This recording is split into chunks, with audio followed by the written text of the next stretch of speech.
Log and ember assembly for the DVCT50 fireplace.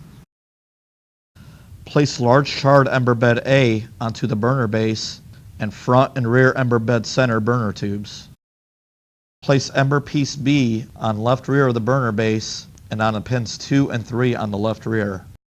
Place ember piece C on the right rear of the burner base and onto pins 4 and 5 on the right rear. Place ember piece D on the left front of the burner base and onto pin 1 on left front. Place ember piece E on the right front of the burner base and onto pin 6 on right front. Place log F onto ember bed A pins 1 and 2, located on the left side and left front. Place log G onto the burner base pins 3 and 4, located on the right side and right center. Place log H on the 2 pins of ember piece C on rear center.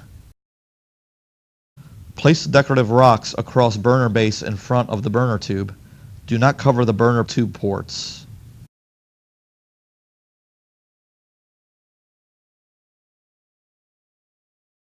Place the glowing embers on the burner tubes covering all ports.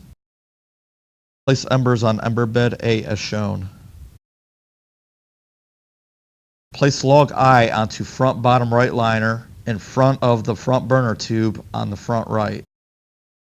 Place log J onto front bottom center liner in front of the front burner tube on front center. Place log K onto orifice airbox located on far right. Place log L onto left pin of log F and onto ember piece B on left top. Place log M onto the pin on log G located on the right of log G and right chunk. Place log N onto the pin on ember piece E and log G located on the far right top. Place log O onto the pin on log H. Place log P onto the pin on log H and F located in the center on the center Y-shaped log. Place log Q onto the pin on log O. The log assembly is complete. Place additional decorative rocks and embers in any empty areas around the burner base as desired.